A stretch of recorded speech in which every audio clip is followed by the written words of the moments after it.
So now we start with a very important concept, and that is of final and intermediate goods. Now first we need to know what are intermediate goods.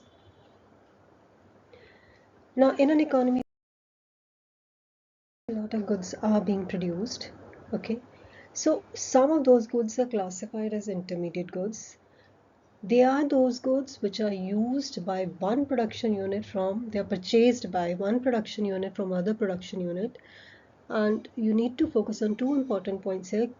They are completely used up or resold during the same year. So that means intermediate goods have two main features. The first one is that they are generally purchased by one production unit from the other production unit. Okay, say a thermal power plant purchases coal, and that coal is completely used up in the production of the electricity.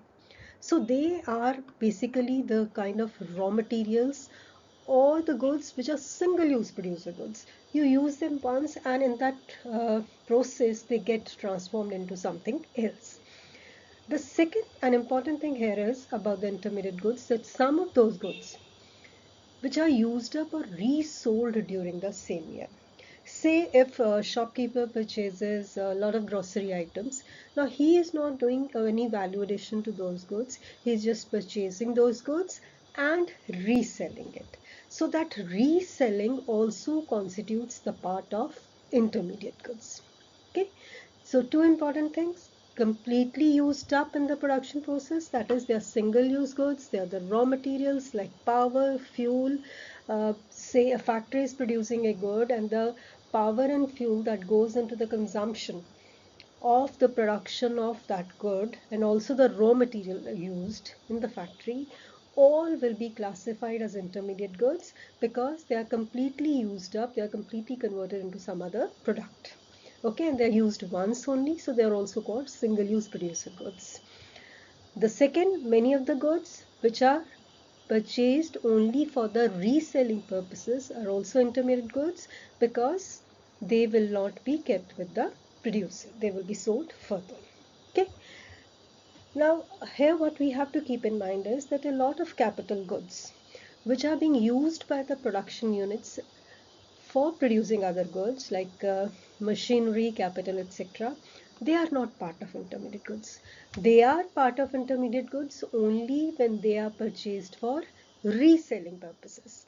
If a factory is using a machinery and equipment, then that is not part of intermediate goods. But if a dealer is purchasing for reselling, then it is part of intermediate goods. So most of the time the capital goods as such, if they are not for reselling purposes, are not part of intermediate goods, but there are certain exceptions, and this exception relates to the defense services. Say the weapons of destruction such as missiles, rockets, bombs, and the equipments which are generally being used to deliver them. Though they seem like capital good, but they are treated as raw material needed for producing defense services, so they are treated as intermediate goods. And this brings us to the next definition, which is important here, which is final good. Now, final goods and services purchased or own produced for the purpose of consumption and investment. These are the goods which do not require any further resale. They are used for their own use. They do not require any kind of value addition to them. So the important thing you have to keep in mind is that the goods which are purchased by the household for consumption and a firm for investment, consumption and investment. So, and investment largely comprises of your fixed capital goods plus the inventories which are left at the end of the year will form part of investment. So these are called final goods. Okay, they are required for their own use and not for resale, and they do not require any further value addition to them.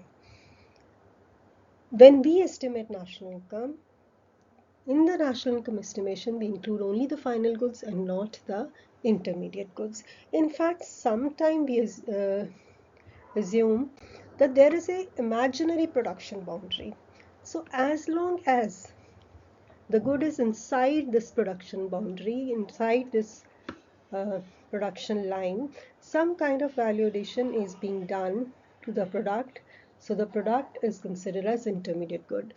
Say a manufacturer produces a good, sells it to the wholesaler sells it to the retailer. So as long as it is with the retailer, the good will be considered as intermediate.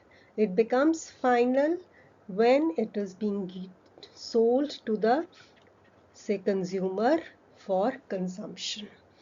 Okay, so we say sometimes that final goods are the goods which have a direct demand. Intermediate goods have a derived demand because they are not required for themselves but for the need to convert them into final goods for consumption. And so when we differentiate between final and intermediate good, we must always remember that final goods are used either for consumption or for investment, and they are part of national income. They are already used by the final users and they have crossed the production line or production boundary. Intermediate goods, they are those goods which are used up in the production, or they are for further resale in the market. They are not included in the national income and they are not ready for use. Some value has to be added to the intermediate goods. They are still within the production boundary. Now, no good by itself is a final or intermediate goods. A good is considered final or intermediate on the basis of the end use. So, if the good, say, is milk, or say the sewing machine. Sewing machine will be an intermediate good, can be a final good as well. Now, sewing machine can be a final good, say, if it is purchased by the household. If it is also a final good, say it is purchased by a tailor for stitching clothes. So it is an investment for the tailor, and it will be an intermediate good when it is purchased by a dealer of sewing machine, because the dealer is purchasing it for reselling purposes. So in that case, the good will be considered as an intermediate goods. So from this definition, we should be clear that by itself we cannot talk or say of any good that it is final or intermediate. We need to see the end use of the product. If the product is being used by the household or it is being used for investment, then it will be considered as final, otherwise it will be intermediate. So if the services of, say, electrician are hired by a household, so everything the household is purchasing except a new house is the investment of the household. So if the services of electrician are purchased by household, that is a final good. That is for final consumption. Now when can this be intermediate? The services of electrician will be intermediate if, say, a factory has some problem and they purchase they call electrician from outside to sort out that electricity problem. So for the factory, which is the main aim of the factory is to produce certain goods, and something happens, uh, maybe there is a short circuiting or some other problem because of which the machinery is not working and they call the electrician, then that will be intermediate because the services of electrician will be used up in the production process. So I hope with these examples the difference between final and intermediate products will be quite clear to you. So there are a few more examples to differentiate and to make the concept clearer with regard to final and intermediate goods. Say if a car is purchased by household is purchasing it, or say for investment, taxi driver purchases it, then it is a final good because household is purchasing for consumption and the taxi driver is purchasing for investment. But if the same car is purchased by a dealer, then it will be intermediate because it is for reselling purposes. A school bus again purchased by a school will be investment. Office furniture will be investment. Books purchased by a student will be investment, but the same books purchased at a stationery shop will be intermediate, because for reselling. The office furniture purchased by again a dealer will be for reselling, intermediate, and for a bus dealer also it will be reselling. Similarly, coal purchased by consumer for cooking. A consumer is purchasing it, so anything the purchased for consumption is final good. But if a firm purchases coal, then it is a single-use producer good which will be used up in the production, and so intermediate good. A tire purchased by a household will be final good, while a tire purchased by a taxi driver